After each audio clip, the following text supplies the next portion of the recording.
Hey everyone, it's James again. I'm going to continue where I left off in yesterday's video, and I'm going to try soft spoken this time.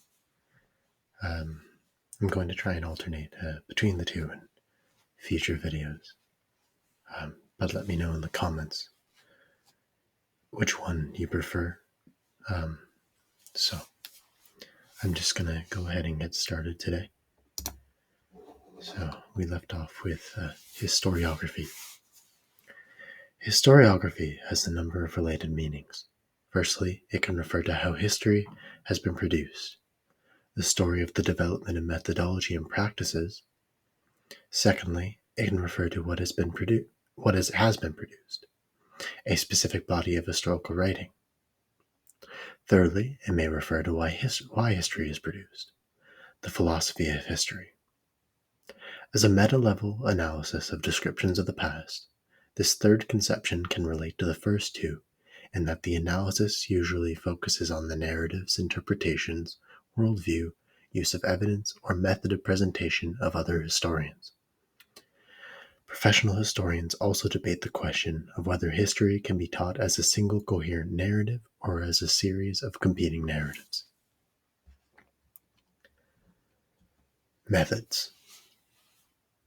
The historical method comprises the techniques and guidelines by which historians use primary sources and other evidence to research and then to write history. Herodotus of Halicarnassus has generally been acclaimed as the father of history. However, his contemporary Thucydides is credited with having first approached history with a well-developed historical method in his work The History of the Peloponnesian War. Thucydides, unlike Herodotus, regarded history as being the product of the choices and actions of human beings, and looked at cause and effect rather than as the result of divine intervention. In his historical method, Thucydides emphasized chronology, a nominally neutral point of view, and that the human world was the result of the actions of human beings. Greek historians also viewed history as cyclical, with events regularly recurring. There were historical traditions and sophisticated use of historical method in ancient and medieval China. The groundwork for professional historiography in East Asia was established by the Han Dynasty court historian known as Sima Xian.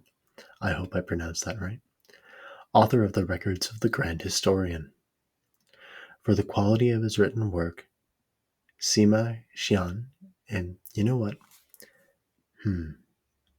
I think I might look up the pronunciation for this because it looks like it's going to pop up multiple times. Sima Xian. Xian, I was more or less right, is posthumously known as the father of Chinese historiography. Chinese historians of subsequent dynastic periods in China used his Shiji as the official format for historical texts as well as for biographical literature. St. Augustine was influential in Christian and Western thought at the beginning of the medieval period. Through the medieval and Renaissance periods, history was often studied through a sacred or religious perspective. Around 1800, German philosopher and historian Georg Wilhelm Friedrich Hegel brought philosophy and a more secular approach in historical study. In the preface to his book, the Muqaddimah, the Arab historian and early sociologist Ibn Khaldun warned of 7 mistakes that he thought historians regularly committed. In his criticism, he approached the past as strange and in need of interpretation. The originality of Ibn Khaldun was to claim that the cultural difference of another age must govern the evaluation of relevant historical material, to distinguish the principles according to which it might be possible to attempt the evaluation, and lastly, to feel the need for experience in addition to rational principles in order to assess a culture of the past. Ibn Khaldun often criticized idle superstition and uncritical acceptance of historical data. As a result, he introduced a scientific method to the study of history, and he often referred to it as his new science. His historical method also laid the groundwork for the observation of the role of state, communication, propaganda, and systematic bias in history, and he is thus considered to be the father of historiography, or the father of the philosophy of history. In the West, historians developed modern methods of historiography in the 17th and 18th centuries, especially in France and Germany. In 1851, Herbert Spencer summarized these methods. From the successive strata of our historical deposits, they diligently gather all the highly colored fragments, pounce upon everything that is curious and sparkling, and chuckle like children over their glittering acquisitions. Meanwhile, the rich veins of wisdom that ramify amidst this worthless debris lie utterly neglected. Cumbrous volumes of rubbish are greedily accumulated, while those masses of rich ore that should have been dug out, and from which the golden truths might have been smelted, are left untaught and unsought. That's the end of a quotation. I should have indicated, just in case you are really listening to this and not reading along, that was the beginning of a quotation. I'll rectify that mistake in the future. I think I'll skip this next quote, as it does not seem to be adding much to our discussion.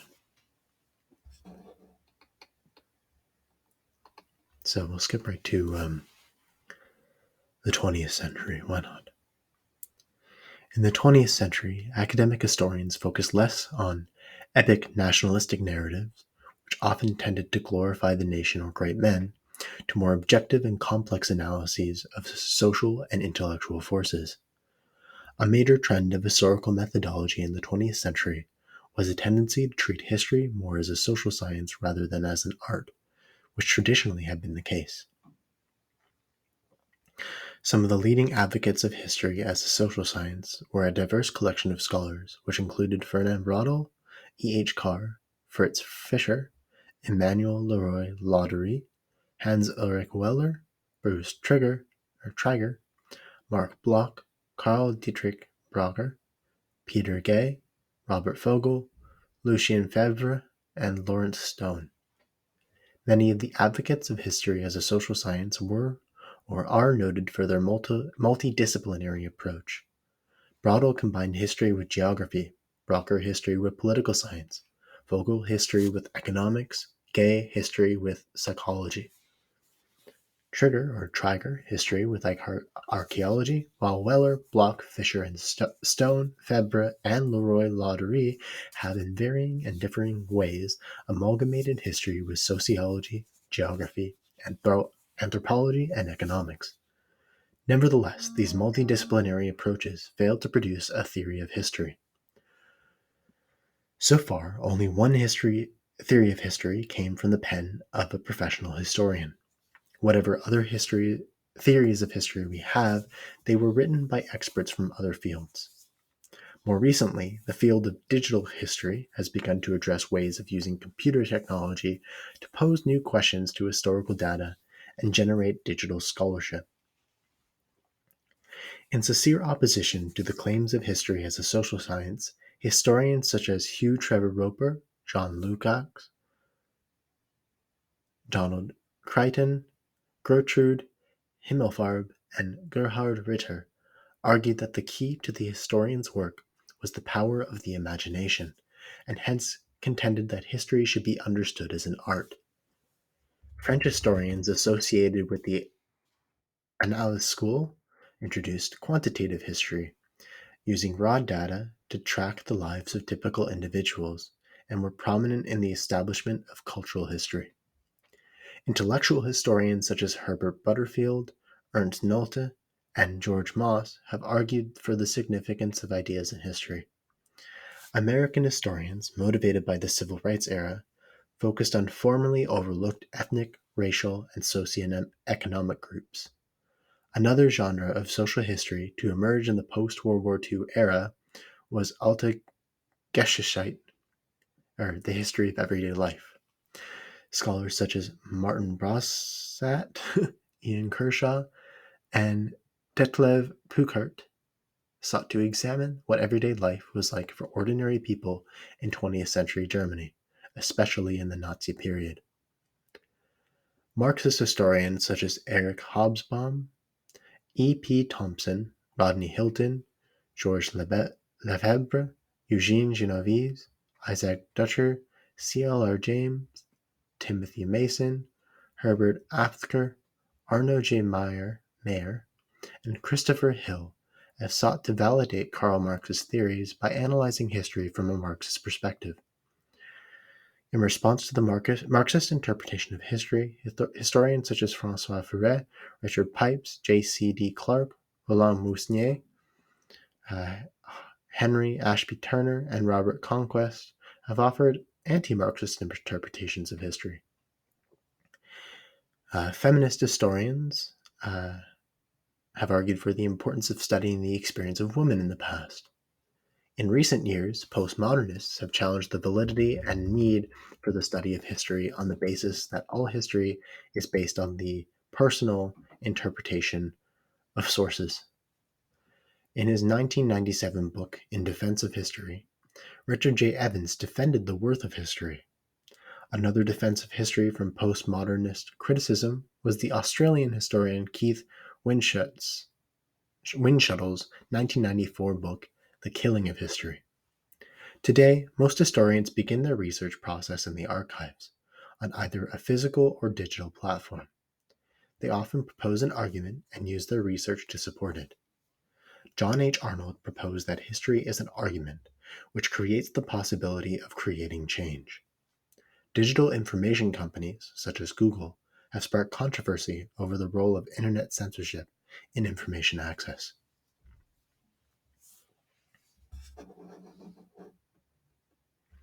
The Marxist theory of historical materialism theorizes that society is fundamentally determined by the material conditions at any given time. In other words, the relationships which people have with each other in order to fulfill basic needs such as feeding, clothing, and housing themselves and their families.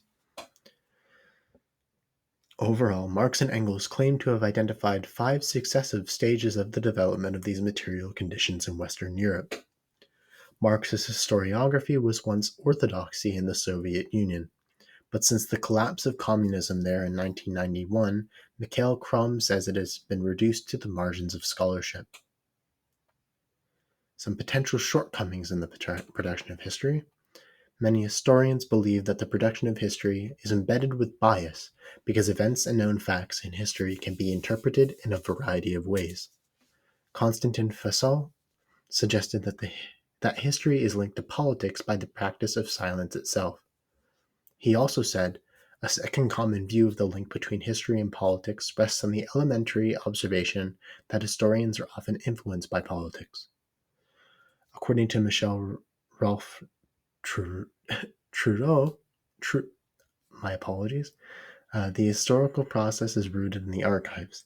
Therefore, silences or parts of history that are forgotten may be an intentional part of a narrative strategy that dictates how areas of history are remembered.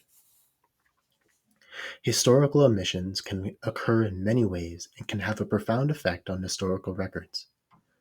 Information can also purposely be excluded or left out accidentally. Historians have coined multiple terms that describe the act of omitting historical information, including silencing, selective memory, and erasures. Gerda Lerner, a 20th century historian who focused much of her work on historical omissions involving women and their accomplishments, explained the negative impact that these omissions had on minority groups. Environmental historian William Cronin proposed 3 ways to combat bias and ensure authentic and accurate narratives.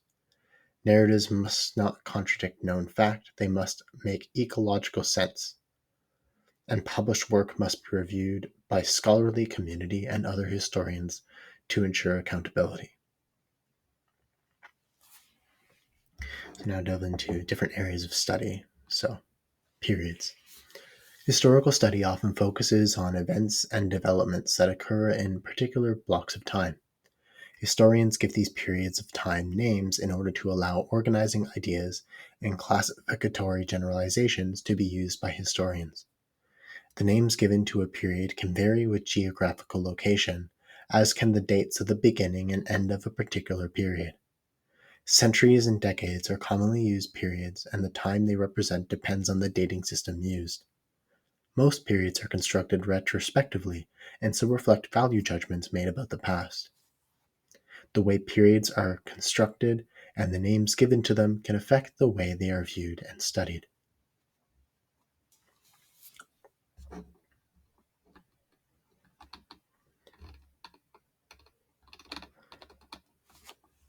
Prehistoric periodization. The field of history generally leaves prehistory to archaeologists, who have entirely different sets of tools and theories. In archaeology, the usual method for periodization of the distant prehistoric past is to rely on changes in material culture and technology, such as the Stone Age, Bronze Age, and Iron Age, with subdivisions that are also based on different styles of material remains. Here, prehistory is divided into a series of chapters, so that periods in history could unfold not only in a relative chronology, but also narrative chronology. The narrative content could be in the form of functional economic interpretation. There are periodizations, however, that do not have this narrative aspect, relying largely on relative chronology and that are thus devoid of any specific meaning. Despite the development over recent decades of the ability through radiocarbon dating and other scientific methods to give actual dates for many sites or artifacts, these long-established schemes seem likely to remain in use. In many cases, neighboring cultures with writing have left some history of cultures without it, which may be used. Periodization, however, is not viewed as a perfect framework, with one account explaining that cultural changes do not conveniently start and stop at periodization boundaries, and that different trajectories of change need to be studied in their own right before they get intertwined with cultural phenomena.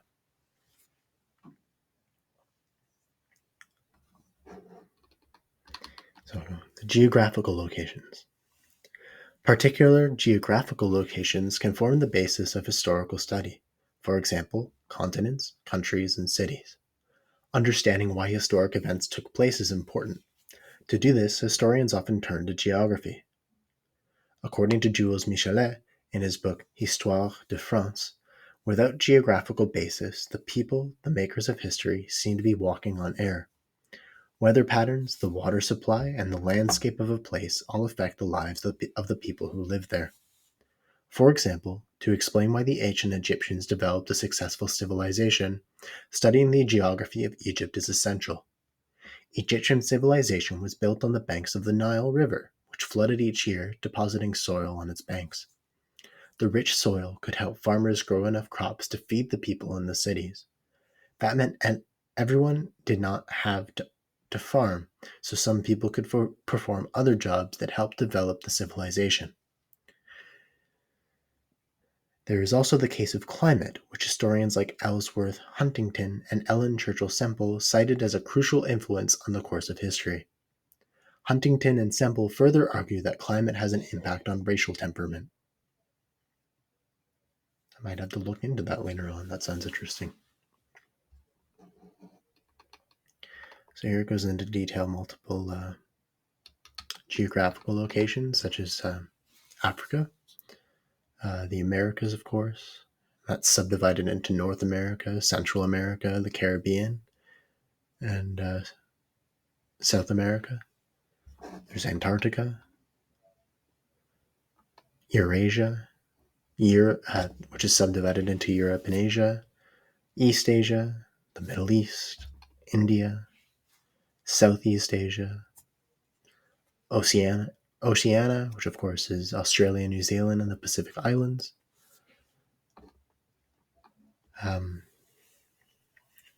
So now it gets into different areas of study in history, more areas of study.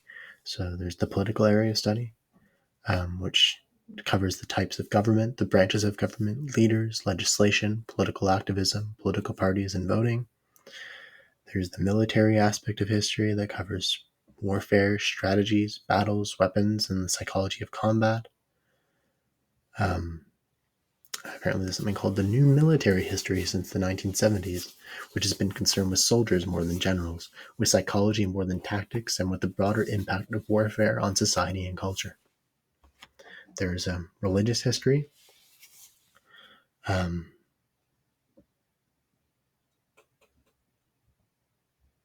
which can be done both religiously and secularly.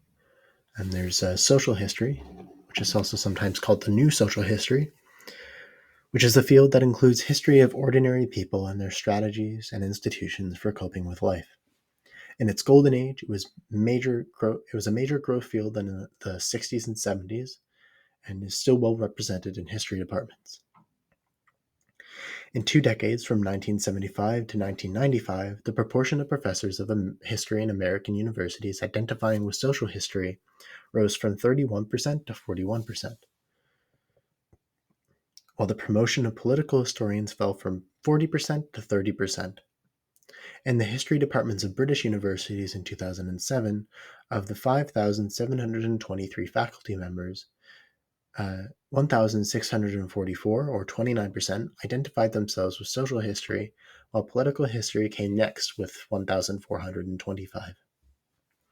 I must say myself, I'm more interested in political history than anything else, though I do find social history to be quite valuable as well. Anyways, back to the article.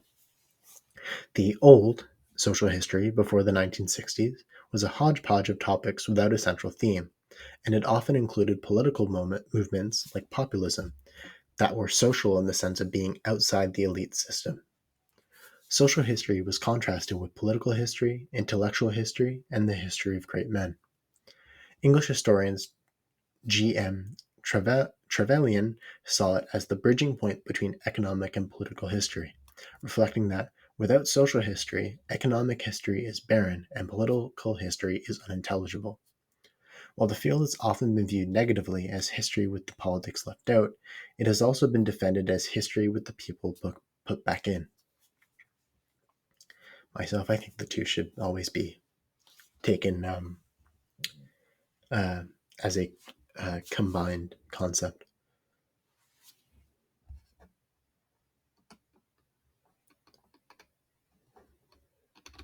There's also cultural history, which replaced social history as the dominant form in the 1980s and 1990s. It typically combines the approaches of anthropology and history to look at language, popular cultural traditions, and cultural interpretations of historical experience. It examines the records and narrative descriptions of past knowledge, customs, and arts of a group of people. How peoples constructed their memory of the past is a major topic. Cultural history includes the study of art and society, as well as the study of images and human visual production. There's diplomatic history, which focuses on the relationships between nations, primarily regarding diplomacy and the causes of wars. More recently, it looks at the causes of peace and human rights.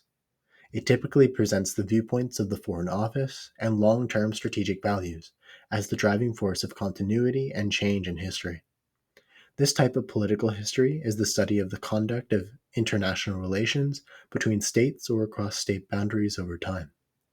Historian Muriel Chamberlain notes that after the First World War, diplomatic history replaced constitutional history as the flagship of historical investigation, at once the most important, most exact, and most sophisticated of historical studies. She adds that after 1945, the trend reversed, allowing social history to replace it. And there's economic history, which has been well established since the late 19th century, but in recent years, academic studies have shifted more and more toward economics departments and away from traditional history departments. Business history deals with the history of individual business organizations, business methods, government regulation, labor relations, and impact on society. It also includes biographies of individual companies, executives, and entrepreneurs. It is related to economic history. Business history is most often taught in business schools. And there's environmental history, which is a new field that emerged in the 1980s to look at the history of the environment, especially in the long run and the impact of human activities upon it. It is an offshoot of the environmental movement, which was kickstarted by Rachel Carson's Silent Spring in the 1960s. And of course, world history. World history is the study of major civilizations over the last 3,000 years or so. World history is primarily a teaching field, rather than a research field. It gained popularity in the United States, Japan, and other countries after the 1980s with the realization that students need a broader exposure to the world as globalization proceeds. It has led to highly controversial interpretations by Oswald Spengler and Arnold J. Toynbee, among others. The World History Association published the Journal of World History publishes the Journal of World History every quarter since 1990. The H-World Discussion List serves as a network of communication among practitioners of world history, with discussions among scholars, announcements, syllabi, bibliographies, and book reviews. People's history is a type of historical work which attempts to account for historical events from the perspective of common people. A people's history is the history of the world that is the story of mass movements and the outsiders. The individuals or groups not included in the past and other types of writing about history are the primary focus, which includes the disenfranchised, the oppressed, the poor, the nonconformists, and the otherwise forgotten people. The authors are typically on the left and have a socialist model in mind, as is the approach of the history workshop movement in Britain in the 1960s. And there's intellectual history, which is the history of how ideas emerged, which came about in the mid-20th century, with the focus on the intellectuals and their books on the one hand, and on the other the study of ideas as disembodied objects with a career of their own. And there's gender history, which is a subfield of history and gender studies, which looks at the past from the perspective of gender. The outgrowth of gender history from women's history stemmed from the many non-feminist historians dismissing the importance of women in history. According to Joan W. Scott, gender is a constitutive element of social relationships based on perceived differences between the sexes, and gender is a primary way of signifying relations of power, meaning that gender historians study the social effects of perceived differences between the sexes and how all genders use allotted power in societal and political structures. Despite being a relatively new field, gender history has had a significant effect on the general study of history. Gender history traditionally differs from women's history in its inclusion of all aspects of gender, such as masculinity and femininity, and today's gender history extends to include people who identify outside of that binary. LGBT history deals with the first recorded instances of same-sex love and sexuality of ancient civilizations, and involves the history of lesbian, gay, bisexual, and transgender peoples and cultures around the world. And there's public history, which describes the broad range of activities undertaken by people with some training in the discipline of history, who are generally working outside of specialized academic settings.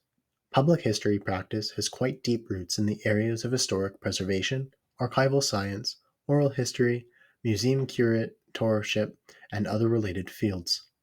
The term itself began to be used in the US and Canada in the late 1970s, and the field has become increasingly professionalized since that time. Some of the most common settings for public history are museums, historic homes and historic sites, parks, battlefields, archives, film, and television companies, and all levels of government. Okay, I think we'll stop it there for the day. I'll make a note for next time to maybe bring some refreshments to these settings for some nice mouth sounds, if that is something you guys would enjoy, but also to make sure that I don't begin to lose my voice, because as it turns out, soft speaking is even more difficult than whispering. Thank you for listening and watching, and I hope to see you guys return for tomorrow's video, and we'll pick up where we left off. Thank you. Good night.